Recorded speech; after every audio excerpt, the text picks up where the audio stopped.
أعوذ بالله من الشيطان الرجيم. بسم الله الرحمن الرحيم.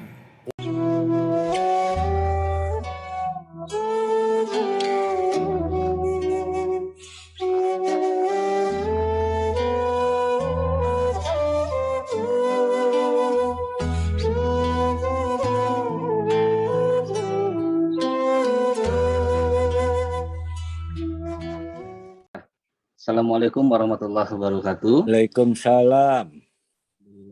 Mohon izin, apakah suara saya terdengar dengan baik? Jelas. Alhamdulillah. Terdengar bagus. Alhamdulillah. Assalamualaikum Ustadz Ucu. Alhamdulillah. Alhamdulillah. Wah, hapunten Ustadz dia ngarepot membe mulih di rompok di lupin nanti acan istirahat langsung ngawas wae. Mohon pas medugi pisan. Mana Baik, kita buka Wijad? hari ini pada malam hari ini. Ya.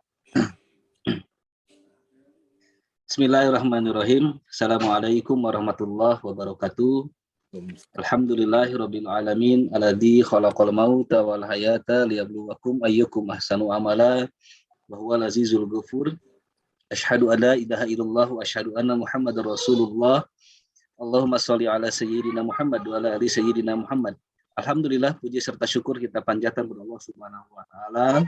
Salawat serta salam semoga senantiasa dilimpahkan kepada junjungan kita semua Nabi besar Muhammad sallallahu alaihi wasallam, juga pada para keluarga dan sahabatnya, dan sampai kepada seluruh pengikutnya hingga akhir zaman. Amin ya Allah ya rabbal alamin.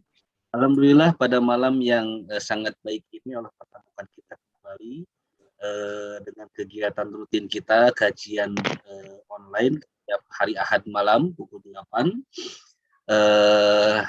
Kajian ini sudah berjalan lebih dari setahun selama pandemi ini berlangsung.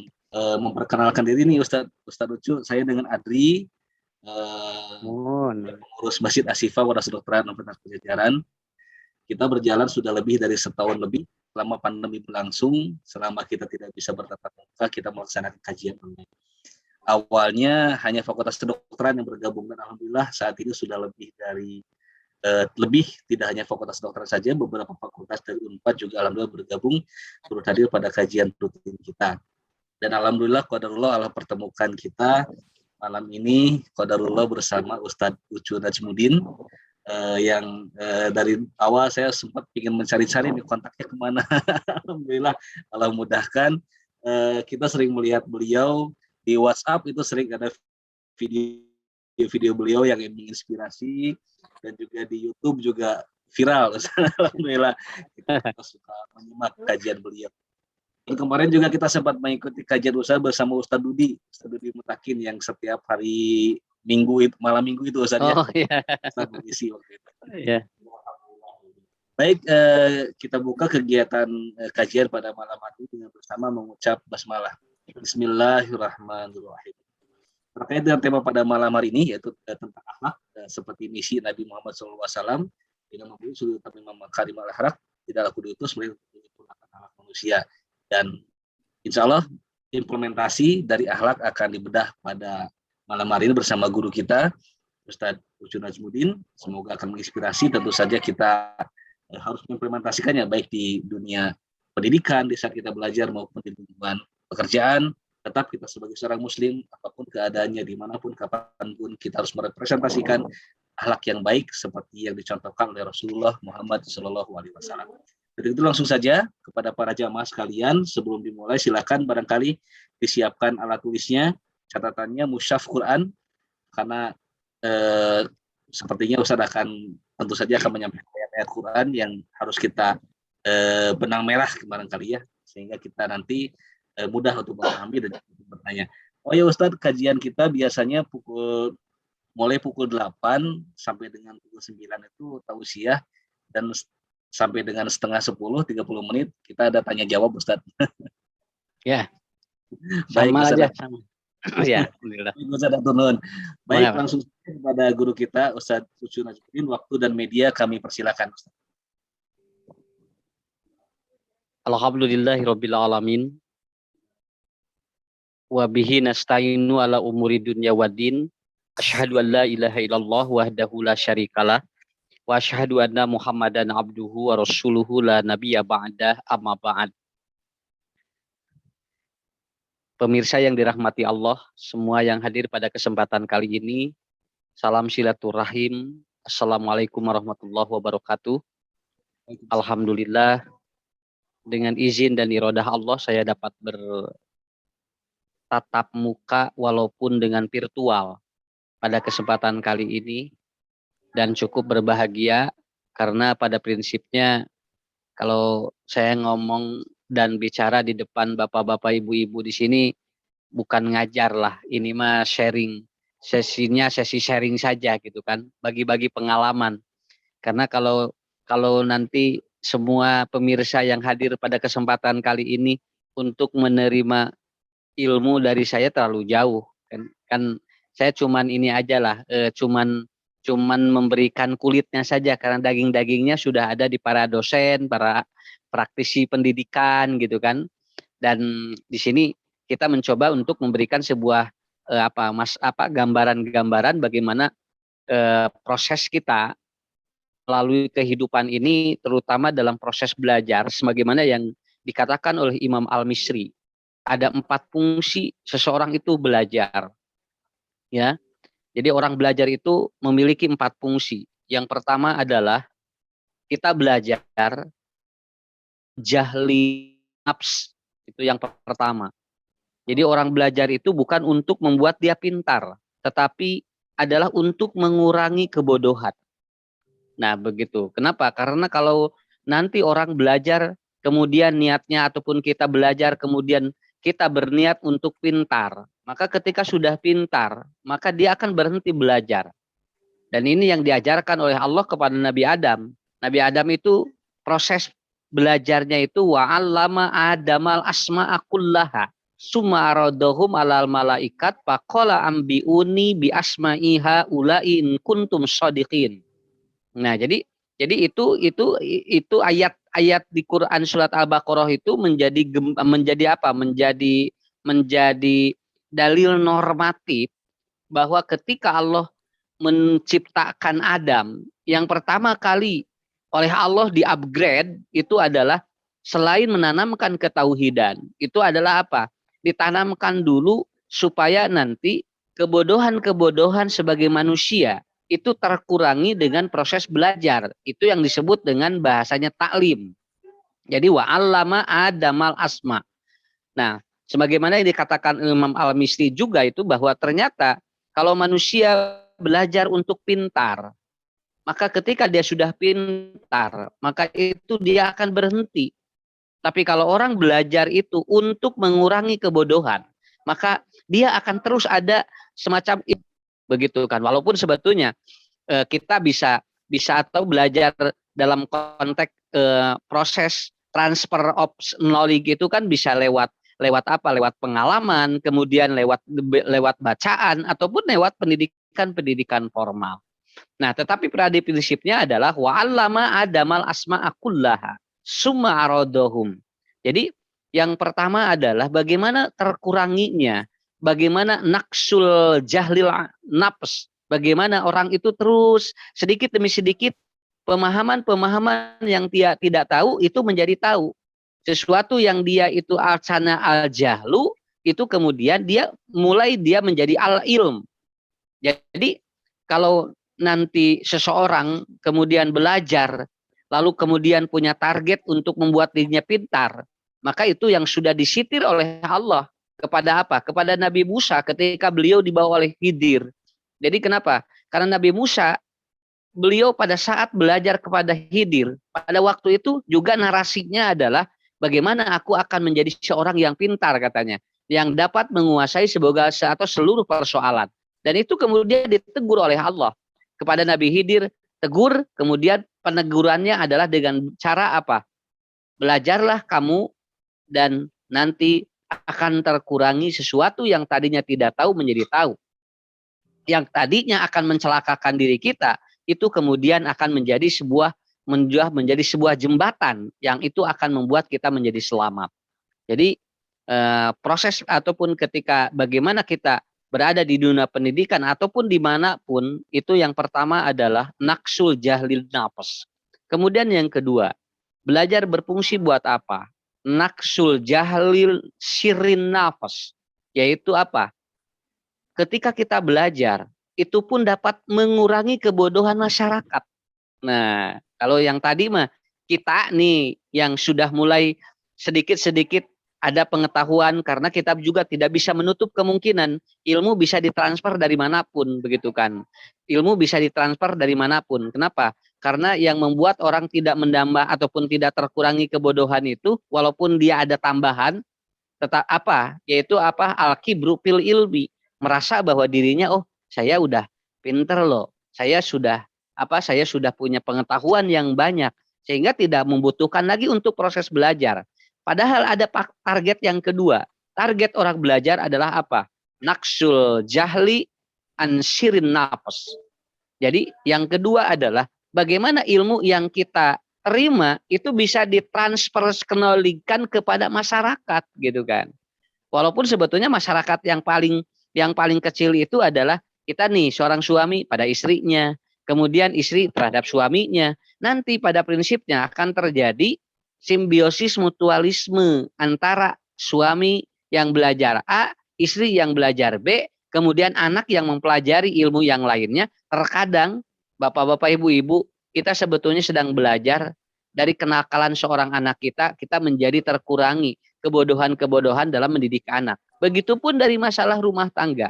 Ketika ada masalah di istri kita, itu pun akan terkurangi. Kenapa? Karena prinsipnya adalah bagaimana itu akan memberikan sebuah manfaat bagi orang lain. Yaitu terkuranginya kebodohan, terkuranginya ketidaktahuan dari masyarakat. Jadi kecil-kecil lah kita kemudian, makanya kenapa penyampai ilmu itu di dalam Al-Quran disebutnya kuntum khair umat, yaitu orang yang dia termasuk orang yang sangat bagus, orang yang sangat baik. Karena apa? Karena ini adalah salah satu garansi dari Allah. Nah, itu yang kedua, ya.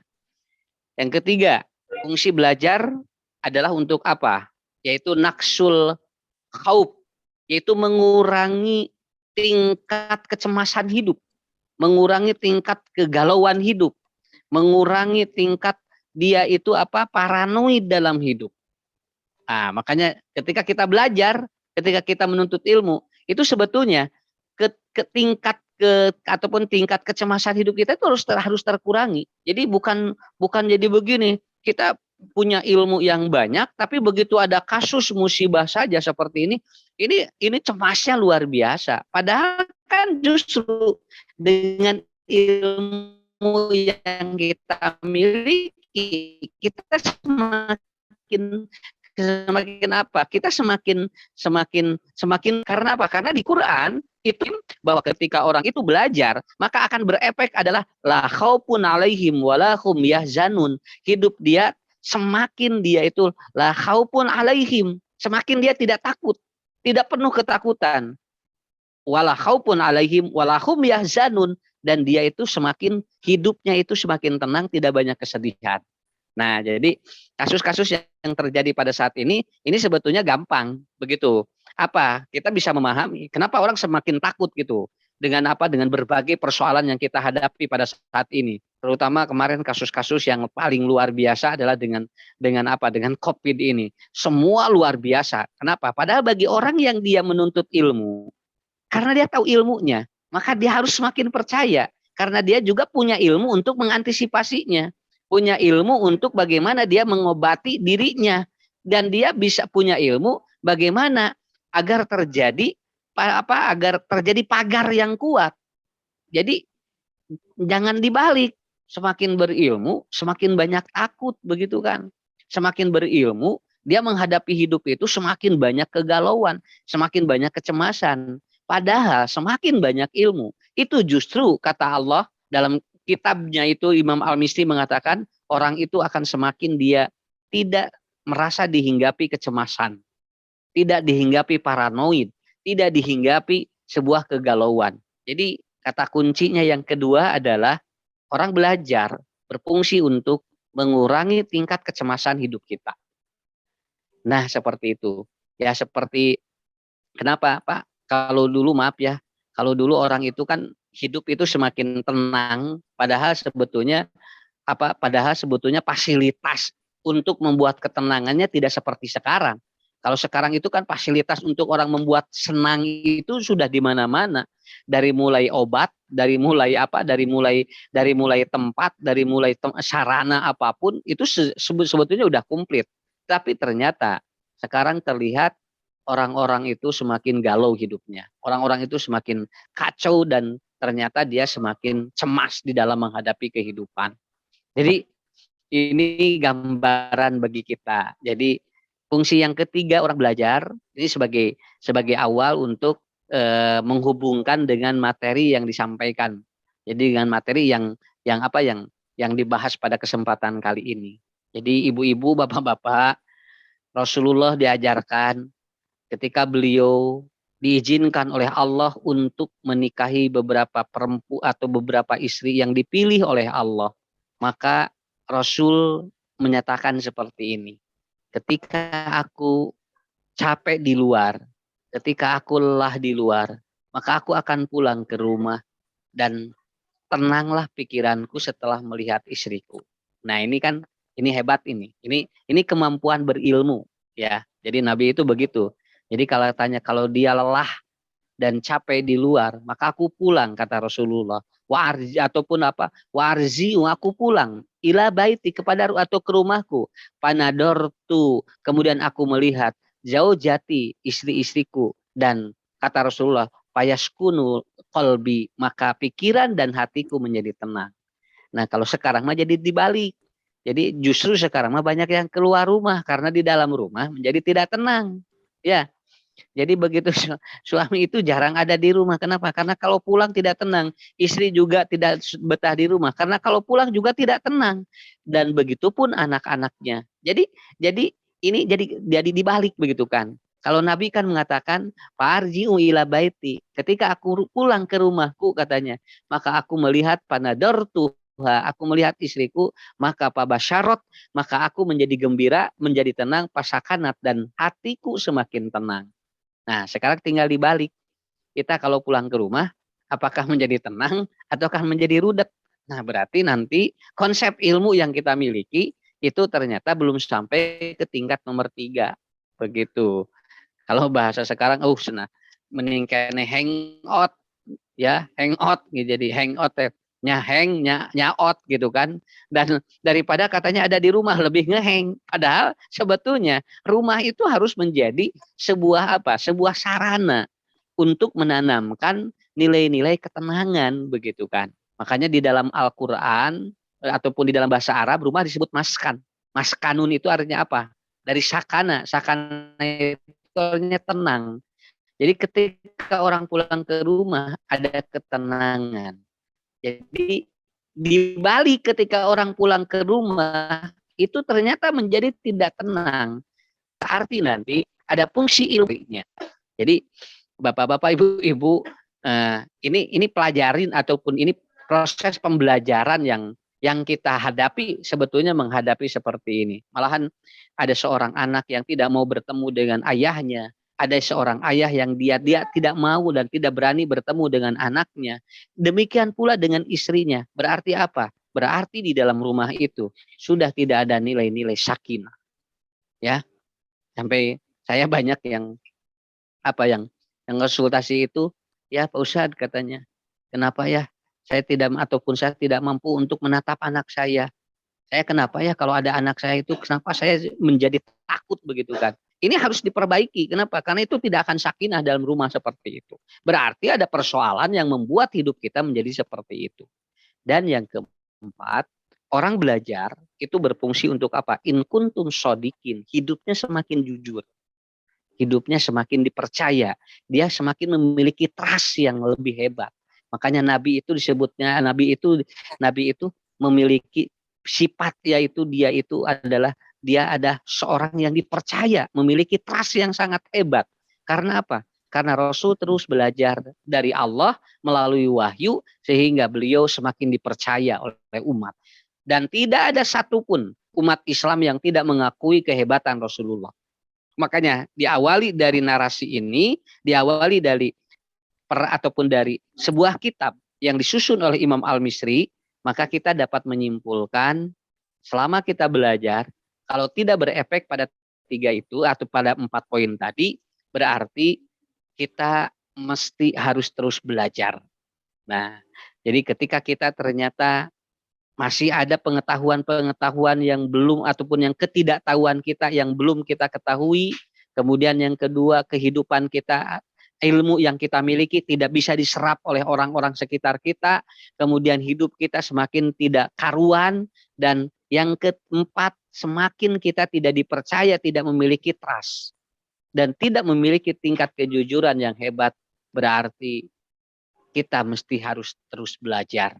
Makanya Bapak-bapak, Ibu-ibu, ini gambaran yang saya sampaikan di mukadimah, karena nanti juga materinya juga tidak terlalu ataupun jangan terlalu panjang juga, tetapi intinya adalah belajar berfungsi untuk menanamkan dan untuk menyediakan sarana-sarana agar kita dalam proses belajar itu akan berubah dengan konsep yang tadi sudah saya sampaikan. Kemudian yang kedua, bagaimana akhlak ini, ya, karena diambil dari kalimat kholako, 3 huruf kho, lam, kop. Nah, jadi nanti itu artinya kalau kholako itu berbeda dengan ja'ala. Kalau ja'ala itu menciptakan sesuatu yang biasanya sudah ada ininya, sudah ada adonan. Jadi kalau dia itu sudah ada, kalau dia membuat sesuatu itu sudah ada ininya. Jadi wadah untuk membuat yang sama, ya. Kemudian kalau kholako itu adalah sesuatu yang baru. Nah, nanti pencipta itu artinya kholako itu menciptakan. Pencipta disebut kholik. Yang diciptakan disebut makhluk. Nanti adab, akhlak ataupun adab tata krama dari makhluk ke kholik itu disebutnya adalah akhlak. Akhlak dari seorang ataupun dari makhluk ke kholik itu namanya berdoa. Dari makhluk ke makhluk itu namanya iltimas. Dari kholik kepada makhluk itu namanya amr. Nah, itu namanya akhlak, begitu kan. Jadi diambil dari kata kholako. Kholako ini penciptanya namanya kholik, yang diciptakannya namanya makhluk. Nanti transformasi antara 2 kalimat itu namanya akhlak. Dan akhlak antara makhluk kepada kholik disebutnya doa. Sedangkan akhlak antara makhluk dengan makhluk disebutnya iltimas. Sedangkan akhlak dari kholik kepada makhluk disebutnya adalah amr. Nah, jadi proses awalnya adalah kalimat akhlak diambil dari kalimat ataupun dari 3 huruf yang tadi. Makanya dalam hadis itu Imam Muslim nomor hadisnya adalah 1443. Rasulullah Shallallahu Alaihi Wasallam beliau menyampaikan bagaimana kita berakhlakul karimah, baik itu ketika kita bekerja ataupun baik itu ketika kita menyampaikan proses keilmuan, begitu kan. Jadi baik itu untuk belajar, bekerja, ataupun dalam aspek apapun. Ini ada nomor hadisnya 1443. Riwayat Imam Muslim. Khusus menerangkan tentang karakter-karakter manusia dalam menghadapi proses pembelajaran dan dalam menghadapi proses kehidupan dirinya. Ya. Yang pertama adalah ada 5 hal yang akan membuat baik itu kita di pekerjaan, baik itu kita di tempat pendidikan, bisa menenteramkan kita dan bisa menenteramkan orang lain, itu dibangun dalam 5 poin. Nah, dibangun dalam 5 poin. Ya. Jadi poin inilah yang akan kita lihat di sisi mana proses belajar dan bekerja kita ini yang masih ada kekurangan, ya. Di proses mana ini? Yang ada kekurangannya di proses mana? Qurannya surat Al-A'raf 201 dan Quran surat Al-Ahqaf ayat 13. Ya. Jadi yang membuat orang itu tidak dapat dan untuk dirinya sendiri itu karena apa? Karena dia tidak menyerahkan niatnya kepada Allah. Nah, biasanya begitu. Jadi kalau ada nanti target-target bukan karena Allah, itu biasanya dia akan hitungan. Nah, dia akan hitungan. Baik itu di pekerjaan ataupun manapun. Walaupun sebetulnya hitungan itu diizinkan. Tetapi kan kalau ternyata nanti sumber awalnya, pondasinya tidak karena dia diserahkan kepada Allah. Sebagaimana Quran surat Al-A'raf ayat 201, maka semuanya akan pudar. Jadi ketika ada sesuatu yang tidak mengenakan, maka dia akan dalam proses menghitung. Wah, senang ngeunah wae. Saya geus diberes sakieu, ngeunah wae cenah. Kemudian dia hanya menyerahkan sekian. Begitupun kita ketika ternyata ada pekerja-pekerja kita yang mungkin kita tidak tahu kan, kalau dia malas itu ada beberapa kemungkinan. Ada kemungkinan dia mungkin lagi ada masalah, ataupun dia mungkin ada sesuatu yang membuat dirinya itu melakukan seperti itu. Nah, makanya proses ataupun apa, yang pertama, pointer yang pertamanya adalah apa? Quran surat Al-Ahqaf ayat 13.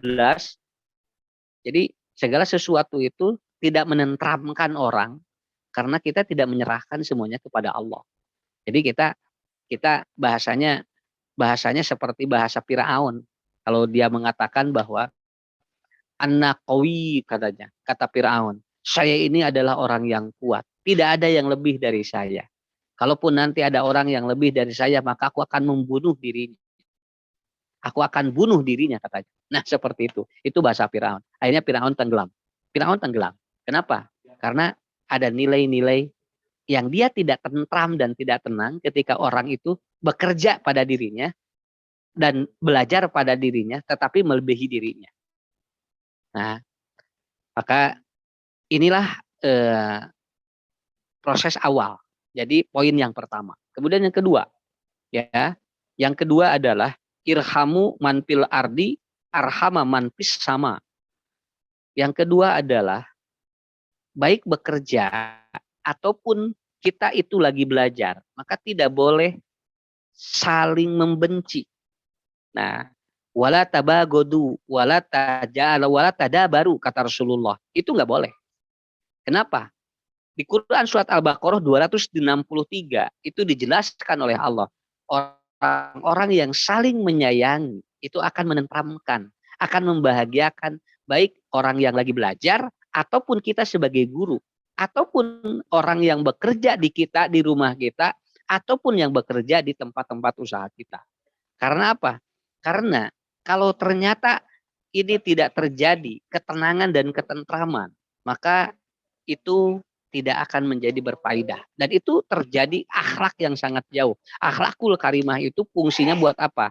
Orang yang belajar dan orang yang mengajar sama-sama saling menenteramkan. Orang yang bekerja dengan orang yang dia itu sebagai dunungan sama-sama menenteramkan. Kalau ternyata kata Rasulullah dalam hadis Bukhari atau Muslim tadi di 1443 tidak saling menenteramkan, berarti itu ada akhlak-akhlak yang tercela, ada akhlak-akhlak yang tidak seimbang, yang tidak sesuai dengan yang kita pelajari, begitu kan. Itu poin yang kedua. Jadi poin yang kedua adalah irhamu man fil ardi arhama man fis sama. Al-Baqarah 263, yaitu wala tabagodu wala tadabaru. Di hadis lain, manusia itu jangan saling menjerumuskan dan jangan saling dia itu membenci. Jadi apa ya? Jadi kaguru ngahormat, kamurid ngaragangan gitu kan. Itu bahasa Sundanya. Jadi masing-masing saling menenteramkan begitu kan. Karena ada orang yang tidak mau bertemu dengan gurunya, dengan dunungannya. Kenapa? Karena dia tidak merasa tentram. Mungkin ada perilaku dan akhlak-akhlak kita yang tidak sesuai diterima oleh mereka. Itulah yang pertama. Yang kedua. Kemudian yang ketiga. Nah, yang ketiga adalah apa? Yang ketiga surat Ali Imran 134. Ya. Jadi surat Ali Imran 134. Dan di dalam hadis Rasulullah, beliau menyampaikan hasinu amwalakum bizakat wa tadawau mardokum bil sodaqah. Jadi prinsipnya adalah prinsip matahari yang selalu memberi tapi dia tidak meminta balas. Nah, begitu. Jadi walaupun Walaupun sebetulnya balasan itu ada dan yakin diterima, tetapi dia tidak ada tuntutan. Kenapa? Karena prinsip matahari semakin menenteramkan itu karena matahari itu dia memberi tapi dia tidak menuntut balas. Dia tidak menuntut balas. Malahan dia semakin menyinari, tetapi ternyata itu semakin luar biasa dan tidak terkurangi panasnya walaupun setiap hari menyinari. Makanya Rasulullah menyampaikan suami itu kasyam, suami itu seperti matahari dan istri itu kal badr, seperti bulan. Nah, jadi suami harus sebagai matahari, kemudian istri harus seperti bulan. Matahari itu apa? Satu, matahari itu menyengat, selalu memotivasi. Ya, lihat tafsir Imam Al-Maraghi dan Imam Ibnu Katsir dan diperkuat oleh Imam At-Tabari. Jadi ternyata matahari itu menyengat. Dia mengeluarkan energi panas dan itu menyengat. Jadi suami itu harus menjadi penyemangat dalam hidup keluarga. Begitu ya. Jadi kalau istri sakit, motivator pertamanya sebelum berangkat tidak ketergantungan terhadap motivator-motivator yang lain. Sehingga nanti ada seorang istri yang dia tidak merasa ada motivator di dalam rumahnya. Kenapa? Karena suaminya tidak menjadi motivator bagi dirinya. Yang kedua adalah apa? Kenapa istri atau suami disebut sebagai kasyam? Dia seperti matahari. Karena matahari itu dia mengeringkan yang basah. Jadi mengeringkan yang basah. Mengeringkan yang basah artinya apa? Keluhan-keluhan curhat-curhat istri itu ditampung di suami.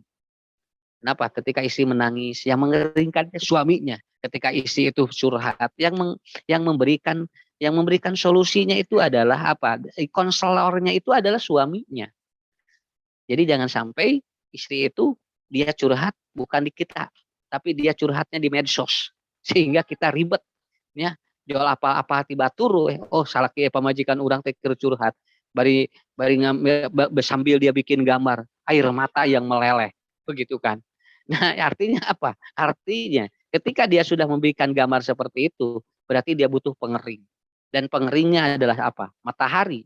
Matahari akan mengeringkan jemuran-jemuran yang basah dan itulah tugas suami. Suami itu kasyam, dia seperti matahari. Dan yang ketiga, matahari itu apa? Dia memberi tanpa balas. Nah, jadi yang terbaik kata Nabi agar saling menenteramkan antara kita dengan orang lain adalah apa?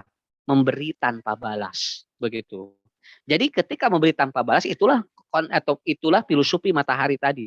Dan istri pun ataupun suami pun itu sama. Jadi bahasa Sunan mah tong hitungan. Kayak pilih lamun hitungan masuk hese cenah rezekina. Sok babari ririwit ngatak dina hadis aya gitu kan. Hasinu amwalakum bizakat wa tadau mardokum bisodaqah. Jaga hartamu dengan zakat dan sembuhkan penyakit-penyakitmu itu dengan memberi tulus. Nah, seperti itu. Itu poin yang ketiga, ya, poin yang ketiga. Kemudian yang keempat adalah poin bahwa semua apa yang terjadi itu adalah biidznillah. Jadi jangan merasa itu milik kita, Pak. Bukan milik kita, tapi itu titipan dari Allah. Kenapa? Karena terkadang bahwa ternyata kita merasa bahwa dia itu pekerja kita. Wow, itu seenaknya. Bukan.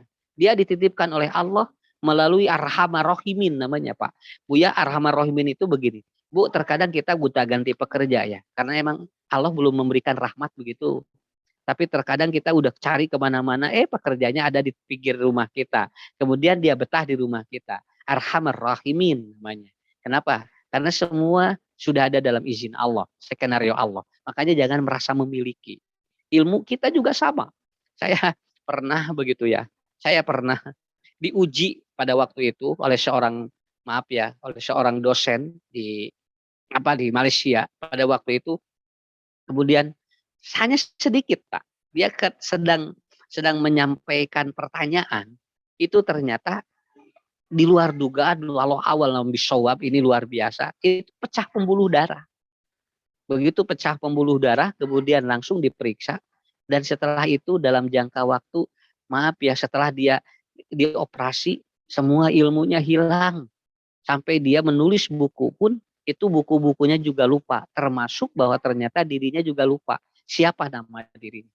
Ini hebat Pak, makanya Imam Muslim menyimpan hadis ini sebagai gambaran bahwa ternyata apa sih yang kita harus susahkan pada orang lain. Kalau ada mahasiswa yang sulit dipermudahlah, ya. Kalau ada mahasiswa yang kesulitan atau ngaja dasna saya ge baheula cenah ku dosen saya ge dihesekeun mata ayeuna mahasiswa. Nah, kenapa? Karena sedikit Allah kasih ilmu aja diambil sedikit udah. Dia jangankan ilmunya. Ternyata Pak, dirinya saja lupa bahwa saya ini siapa gitu kan. Kalau sudah seperti itu luar biasa. Nah, ini sebagai gambaran bagi kita semuanya. Terakhir yaitu tidak boleh membandingkan, kata Nabi, apa yang kita miliki dengan milik orang lain. Tidak boleh membandingkan bahwa ternyata sesuatu yang kita sudah diberikan oleh Allah itu adalah sudah memulai atau sudah sesuai dengan wadah kita. Makanya nanti pekerja pun akan sesuai dengan apa yang dia lakukan. Kita pun sebagai orang yang mempekerjakan orang, itu sudah sesuai dengan yang Allah berikan dan sesuai dengan wadah kita. Dalam hadis dikatakan unduru ilaman huwa asfala minkum wala tanduru ilaman huwa fauqakum fa huwa ajdaru ala tajdaru nikmatallahi alaikum. Dan nanti di close di salah satu ayat Al-Qur'an yang memberikan narasi yang sangat simpel, yaitu apa? Walladzi anjala sakinata fi qulubil mu'minin liyajdadu imanan ma'a imanihim. Jadi kita dimanapun berada ada akhlak yang terbaik, yaitu apa? Wajdadu ataupun liyajdadu imanan ma'a imanihim walladzi anjala sakinata. Berikan ketenangan, ketentraman kepada siapapun, maka liyajdadu imanan ma'a imanihim. Maka kita akan ditambah oleh Allah dan mereka pun akan ditambah oleh Allah. Karena prinsip manusia di dunia adalah mencari bekal pahala, bukan untuk memperlihatkan bahwa dirinya bisa. Saya kira itu mungkin Bapak-bapak, Ibu-ibu, mohon maaf, ini mah bukan ngaji lah, tapi ngobrol saja.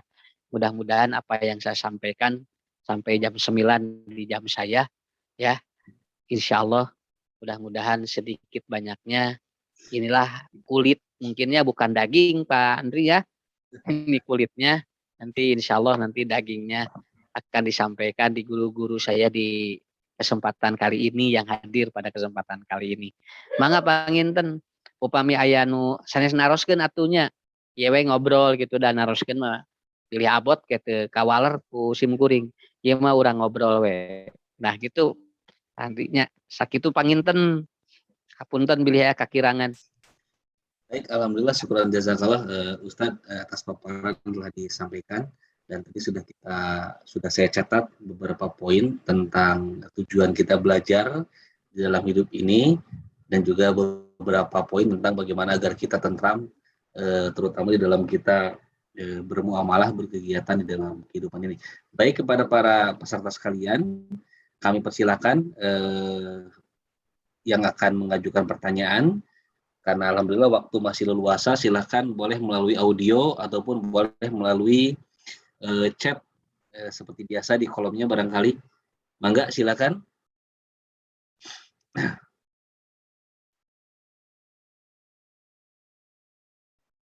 Wah Pak, tidak kalinter Pak. Saya coba awali pertanyaan dari saya Ustadz ya, boleh? Ya, mangga. Ini Ustadz, saya selalu teringat dengan, saya lupa ayatnya, ayat berapa yang menyatakan bahwa kabur maktan indallah antakulu malataf alun Ustadz, yang artinya yang Allah akan murka kepada seseorang yang dia banyak berbicara, menasihati, tetapi dia sendiri tidak bisa, belum mampu melaksanakannya, atau mungkin terjemah saya salah banget Ustaz ya. Itu bagaimana Ustaz, sementara kontradiktif ya, kalau misalkan kita belum baik terus kita menunggu baik juga, gimana Ustaz ya? Itu mungkin Ustaz pertanyaannya. Mangga Ustaz. Ya, Pak Adri gini, ayat itu kan berbicara tentang Bani Israel Ya. awalnya. Awalnya berbicara tentang orang-orang Bani Israel. Bani Israel itu salah satu sifat Bani Israel itu adalah apa? Ida haddasa kadaba. Wa ida wa'ada akhlafa. Wa ida tumina khona. Nah itu. Jadi kebiasaan orang-orang ya orang-orang Bani Israel itu begitu. Ida haddasa kadaba. Apabila dia ngomong berdusta. Wa ida wa'ada akhlafa. Apabila dia itu berjanji, dia hianat. Wa ida tumina khona. Jadi wa'ida wa'ada akhlafa. Dia salahi janjinya. Dan itu berkaitan dengan apa? Nilai-nilai ketuhanan. Nilai-nilai ketuhanan.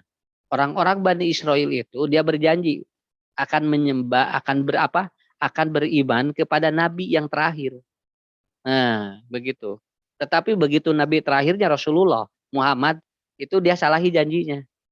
Kenapa? Karena yang dia mau nabinya itu bukan dari golongan lain gitu kan. Maunya bukan dari Arab Mustarib, tapi maunya dari Bani Israel.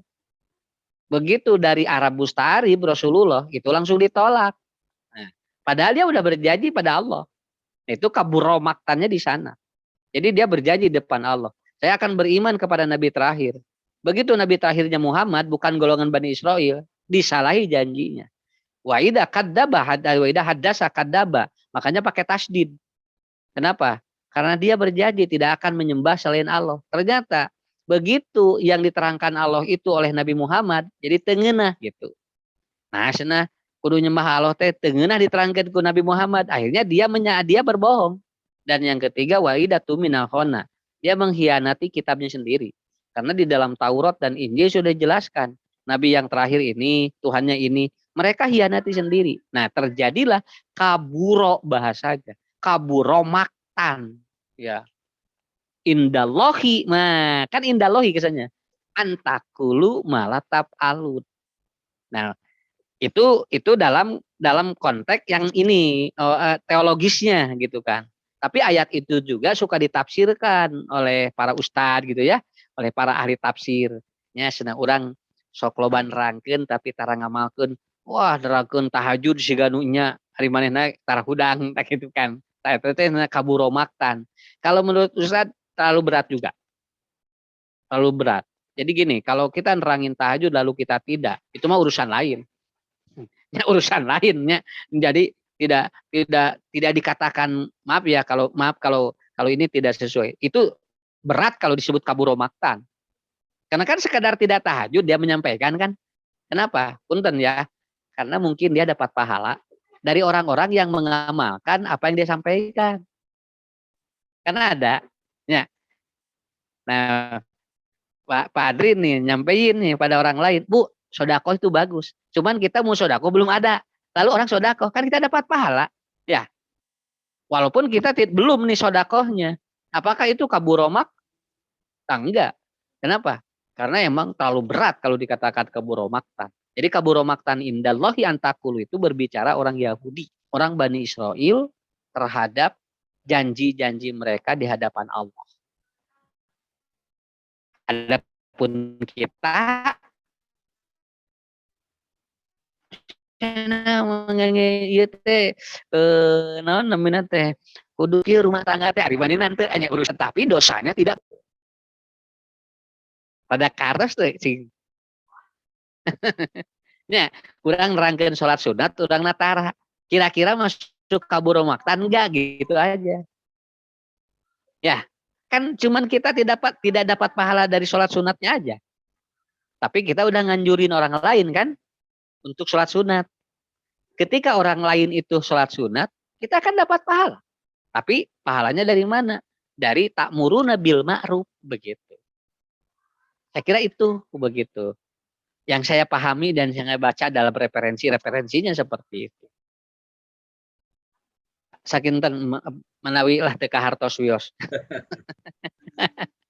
Baik, syukran jazakallahu Ustaz. Terima kasih. Baik, silakan kepada jamaah yang lain. Kita masih ada waktu 20 menit barangkali untuk sesi pertanyaan.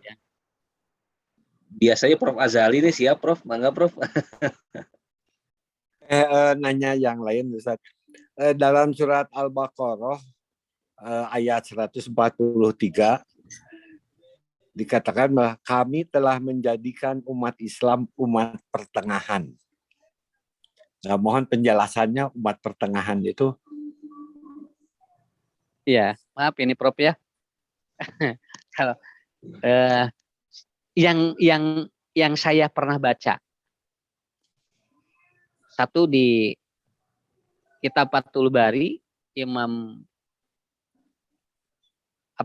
para ahli mengatakan bahwa umatan wasato ini adalah salah satu umat yang sudah dipilih oleh Allah dengan mengamalkan isi-isi ajarannya. Itu aja yang saya tahu. Lebih dari itu tidak ada identifikasi yang lain. Jadi umat yang betul mengajarkan ajaran-ajarannya, mau di golongan manapun yang mengamalkan ajaran-ajarannya, itulah sebagai wasato. Begitu. Makanya disebutnya wastun. Wastun ini wasit, penengah. Jadi dia betul-betul mengajarkan ajarannya, dan itu akan bisa ketika persoalan itu kan dia udah tahu ajarannya. Oh begini, ketika ada persoalan dia udah tahu karena dia menafsir juz 2. Nah, Imam Ibnu Hajar al-Asqalani menyebutkan al-ummatu wasato, yaitu yang dia itu melakukan ajaran-ajarannya. Walau alam bisawab. Mungkin itu yang saya baca begitu. Mungkin yang lainnya mungkin sudah pada ahli-ahli tafsir yang lain mungkin bisa sebagai penambah. Begitu Prof, mohon maaf. Terima kasih. Baik, untuk selanjutnya Ustaz ada pertanyaan dari laman chat Dr. Ina. Bismillah, izin bertanya Ustaz. Di surat Al-Fatir ayat 28 di sana disampaikan artinya sesungguhnya yang takut kepada Allah di antara hamba-hambanya adalah ulama. Ulama yang kita tahu banyak ilmunya, tetapi kenapa justru ulama yang takut? Bukankah tadi Ustadz di paparan menyampaikan bahwa ilmu itu akan membuat rasa tenang dan hilang rasa cemas? Ya, innama yakhshallah. Innama yakhshallah min ibadihi al ulama, pakai alif lam. Bukan ulama al ulama. Jadi tidak nakiroh, tapi dia sudah mulai pakai identifikasi alif dan lam. Kenapa pakai alif lam? Karena ulamanya ada 4. Ulamanya ada 4 gitu kan. Ini ulama yang mana?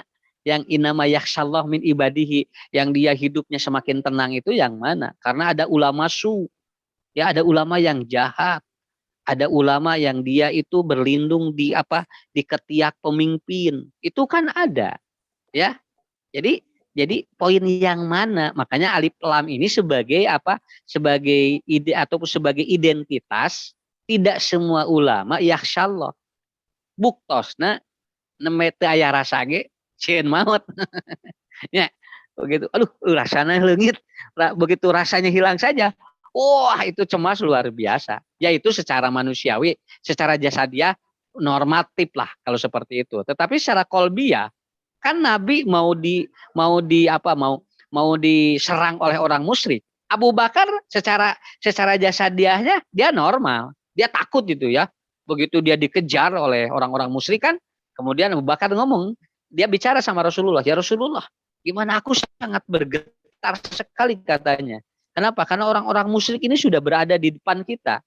Nah, pada saat itu wajar. Pada sahabat Abu Bakar itu kan dia paling dekat dengan, tapi rasa takut ini ada itu secara jasadiah. Ya mungkin secara konteks anatominya mungkin ada normal yang seperti. Tetapi secara kolbiahnya itu saya kira Abu Bakar udah tahu. Makanya ketika Rasul menenangkan dengan bahasa begini, innallaha ma'ana. Abu Bakar langsung, oh begitu ya Rasulullah. Masuk saja. Begitu masuk ke guha yang hanya ditutupi dengan kalau ditutupi dengan yang mungkin orang bisa melihat. Tapi Abu Bakar percaya diri. Kenapa? Karena aspek kolbiahnya udah kuat. Aspek jasadiahnya mungkin. Da urang ge nya ngaliwat ka kuburan muring ka bulu kunuk. Nah, itu mah aspek jasa dia. Tapi kan kita takut mati enggak? Nah, itu yang bedanya. Ya. Jadi upami Padri nuju di bumi nyalira aya nu siga nu Noel nya muring ka bulu punuknya. Eta mah jasa dia, wajar we. Nah, tapi begitu dia aspek kolbiahnya gimana? Diuji nanti. Ada rasa takut enggak? Rata-rata kalau ulama su itu gede kasiun. Ya, ulama su itu. Kalau ulama-ulama jahat itu dia hidupnya was-was, cemas itu. Begitu. Kalau mau dibaca ada kitabnya khusus. Nah ini nama kitabnya Al-Ibrah fil Ulama itu ada Al-Ibrah fil Ulama. Nah ini 2 jilid ini ya buku itu. Ini diterangkan bagaimana orang ahli-ahli ilmu yang ternyata itu berbeda-beda.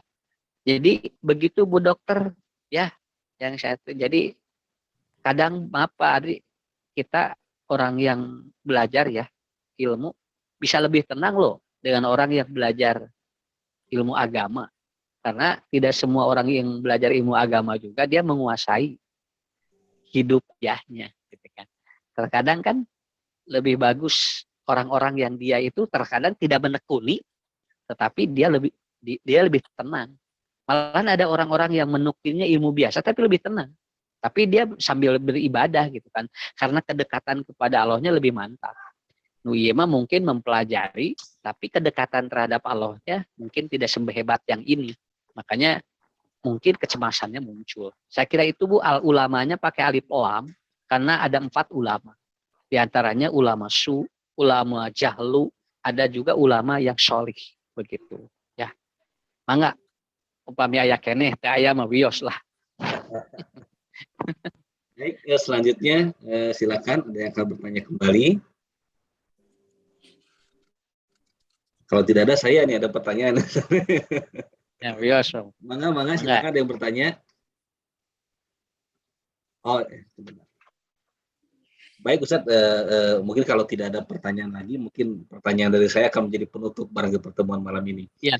Ini melanjutkan pertanyaan yang tadi mengenai takut kepada Allah, Ustaz. Saya teringat tentang surat Al-Anfal ayat kedua, Ustaz. Yang menyatakan tentang sesungguhnya orang yang beriman adalah mereka yang apabila disebut nama Allah gemetar hatinya. Dan apabila dibacakan ayat-ayatnya bertambah kuat iman dan hanya kepada Tuhan mereka bertawakal. Terkait dengan akhlak yang akan dibahas pada malam hari ini, Ustaz, tadi kan ada akhlak terhadap Allah juga yang Ustaz sebut doa ya Ustaz ya. Nah, kita sering mendengar ayat-ayat Al-Quran Ustaz. Baik itu orang yang langsung membaca di samping kita di masjid atau mungkin di TV atau mungkin ada juga masjid yang sampai saat ini masih menyalakan ayat-ayat Quran barangkali begitu ya. Tetapi dalam hati kita teh asa teu aya naon gitu Ustaz. Ageleungnya biasa wae begitu keur dengar tos kan artina gitu Ustaz. Nah, itu barangkali Ustaz, apakah kita bagaimana akhlak kita sebagai seorang hamba Allah yang seperti ini mendengar ayat yang tidak berefek apa-apa barangkali Ustaz. Itu saja mungkin. Iya. Jadi ini ada imam yang lagi baca Quran dijaharkan. Ya, ternyata bacaan Qurannya indah, tapi kita nggak bergetar, gitu kan? Ya, nggak bergetar karena wajilat qulubuhum wa idat tuliyat ayatuhu jadathum imanan itu adalah inkibadu nafsi anil maasi, begitu. Itu tafsirnya. Jadi inkibadu nafsi anil maasi. Jadi pada saat nanti ada sesuatu yang dia ingin melakukan dosa, dia teringat ayat. Begitu maksudnya. Yang wajilat qulubukum deh. Jadi bukan begitu ada yang lagi ada suara mik di masjid. A'udzubillah. Tuh. Nggak ada reg-regnya, bukan begitu. Jadi itu ketika dia melakukan dosa ditahan oleh ayat. Oh, ini nggak boleh. Mulai dia bergetar. Kalau saya melakukan itu berarti saya melanggar. Itu yang disebut ataupun ketika disebut wajilat qulubukum itu.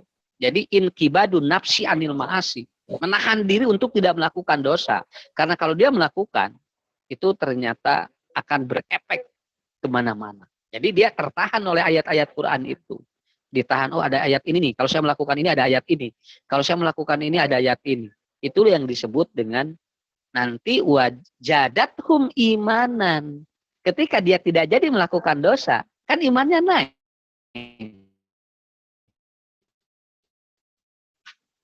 Nah, seperti itu wajilat qulubukum, bergetar dia karena takut nanti dengan adab-adab Allah. Begitu dia tidak jadi melakukan dosa, jadathum imanan. Saya kira itu tafsirnya Pak Adri dari yang saya baca. Jadi jangan diartikan bahwa ketika ada orang yang sedang baca Quran lalu bergetar begini ya, seperti nu panas tiris gitu kan. Bukan seperti itu juga gitu kan. Kalau mungkin kalau menurut ataupun gambaran secara garis besar zaman Nabi juga tidak semuanya begitu kan. Tapi yang paling pokoknya itu bagaimana menahan diri untuk tidak melakukan dosa. Itu paling pokok dari wajilat qulubukum.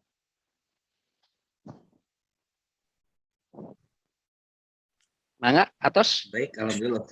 Di sini ada Pak Dindin nih, Pak Dindin. Silakan Pak Dindin, ada yang mau ditanyakan? Oh. Silakan. Pak Dindin teman saya nih, beliau security di Masjid Ashifa nih di Gedung Ekmen. Ikut kajian pada malam sampai dinas beliau nih sepertinya. Nah, ini Masjid Ashifa nih. Mangga Pak Dindin. Mohon Ustaz kibar itu maros ya. Mangga Pak Dindin. Mohon Pak Din. Tentang ayat pas'alu ahlal zikri, ada yang menafsirkan bahwa itu ahli zikir. Sehingga ada yang menilai atau mempunyai keyakinan bahwa sayalah yang ahli zikir dan yang berhak bertanya kepada saya. Sehingga ada orang yang mengaku bahwa ya itulah zikir itu, yang ahli zikir itu, yang mungkin Ustaz tahu lah yang berhak untuk menjadi sumber pertanyaannya, mungkin seperti itu. Tentang tafsir ahla zikri. Iya. Pas'alu ahla dzikri in kuntum. Ya, in kuntum la ta'lamun. Jadi pas'alu ahlal ilmi. Baik secara. Ya. Nah, jadi itu tafsirnya Pak Didin, pas'alu ahlal ilmi. Pak Inna. Karena kalau dia itu bertanya bi ghairi ilmin, inna min asrotis sa'ah. Pantadiri sa'ah. Kalau dia bertanya bukan kepada ahli ilmu, maka akan ada jawaban-jawaban yang menghancurkan dirinya. Jadi ahli dzikri ini ahlul ilmi, yaitu dia ada ataupun ida wusidal amru ila ghairi ahlihi pantadiri sa'ah. Itu di hadis riwayat Imam Bukhari Kitabul Iman. Jadi dalam hadis riwayat Bukhari Kitabul Iman itu, ahli dzikri itu adalah Anda harus bertanya pada orang yang menguasai keilmuannya. Ketika bertanya kepada yang tidak menguasai keilmuannya, maka tunggulah sebuah kehancuran. Jadi kalau orang sakit, jangan ke dukun. Engke siga anu cager padahal sugesti gitu kan, belum tentu dia sembuh penyakitnya. Ya bertanya kepada ahlinya, siapa? Ya para medis begitu kan. Kenapa? Karena ilmu itu harus diterangkan iwusidal amru ila ahlihi. Nah begitu. Nabi bahasanya wusida, artinya nggak boleh diterangkan oleh orang yang tidak menguasai ilmu itu, begitu kan. Kecuali kalau dia belajar. Kalau dia tidak belajar ya seperti itu. Makanya punten bapak-bapak ibu-ibu, seringkali pengobat apabila berbasisnya dia ustadz, seringkali ayat-ayat itu bukan disalahgunakan, dijadikan sebagai obat yang belum tentu dapat mengobati. Jadi tidak sinkron, begitu kan. Udah aja, wusidal amru ila ghairi ahli pantadiri sa'ah. Jadi apabila urusan itu ditanyakan bukan kepada ahli ilmunya, kata Nabi, tunggulah sebuah kehancuran. Jadi sanes naroskeun kan ahli dikit kan sanes anu maca sekian ribu kali ditanya ke dia, persoalannya kita nanya apa gitu kan. Kan dia juga penguasaannya seperti apa? Karena tidak ada ustadz juga yang menguasai seluruh ilmu, tidak. Nabi Khidir spesialisnya ini, Nabi Musa ini. Nabi Nuh ini, Nabi Ibrahim ini, semua memiliki spesialis untuk supaya tidak terjadi bahwa orang itu merasa dirinya segala hafal, begitu kan? Seperti itu. Jadi saya kira itu Pak Didin. Jadi pas alu ahlal ilmi, bertanyalah kepada ahlinya. Mangga Wilujeng. Baik, alhamdulillah Pak Didin atas pertanyaannya. Masih tugas Pak Didin? Mohon. Alhamdulillah. Terlihat di Masjid Asyifa itu Pak. Alhamdulillah, mun sing sarehat sadaya nanya. Amin, amin. Baik, apakah ada pertanyaan lagi? Barangkali kita masih ada waktu 10 menit. Jika tidak ada, akan kita tutup saja dengan doa barangkali. Seperti tidak ada Ustaz. Alhamdulillah. Ustaz, sebelum ditutup, mohon perkenannya Ustaz untuk memimpin doa bersama Ustaz untuk kami semua. Banyak yang sakit, sedang dalam masalah. Mohon doa untuk kesembuhan dan solusi atas setiap permasalahan yang ada pada umat manusia, terkhusus untuk kami jamaah Asyifa, keluarga besar Fakultas Kedokteran, Universitas Sadikin, dan juga secara umum di Universitas Pajajaran. Mangga Ustaz. Alhamdulillahirabbil alamin. Mudah-mudahan pertemuan ini pertemuan yang terbaik menurut Allah, dan mudah-mudahan semua yang hadir pada kesempatan kali ini, baik kita dan keluarganya, selalu dibimbing oleh Allah untuk mendapatkan hidayah-hidayah yang terbaik. Dan mudah-mudahan Allah memberikan kesehatan, keapiatan, dan kita diberikan umur yang panjang, husnul khatimah. Rabbana atina fid dunya hasanah wa fil akhirati hasanah wa qina adzabannar. Allahumma ahsin akibatana fil umuri kulliha wa ajirna min khizyid dunya wa adzabil akhirah. Aqulu qauli hada wa astaghfirullah li wa lakum. Wassalamualaikum warahmatullahi wabarakatuh. Waalaikumsalam warahmatullahi wabarakatuh. Baik, alhamdulillah, terima kasih Ustadz atas kehadirannya pada malam hari ini. Semoga menjadi amal baik untuk Ustadz, dan insya Allah bagi kami akan menjadi ilmu bermanfaat, inspirasi untuk bekal kami dalam menjalani kehidupan di masa yang akan datang. Kita bertemu kembali di dalam kajian online pada hari Ahad yang akan datang. Insya Allah pada minggu kedua kita akan mengkaji tahsin Quran bersama Ustadz Ahmad Komarudin Al-Hafiz. Itu saja, barangkali mohon maaf atas segala kekurangan dan kehilafan dari kami. Terima kasih sekali lagi. Kita tutup kegiatan pada malam hari ini dengan doa kifayatul majelis bersama-sama. Subhanakallahumma wa bihamdika asyhadu an la ilaha illa anta astaghfiruka wa atubu ilaik. Alhamdulillahirabbil alamin billahi taufiq wal hidayah. Wassalamualaikum warahmatullahi wabarakatuh. Waalaikumsalam. Ustaz atur pisan, jazakallah. Sami-sami. Amin nuhun. Jazakallah sami-sami. Mangga, assalamualaikum.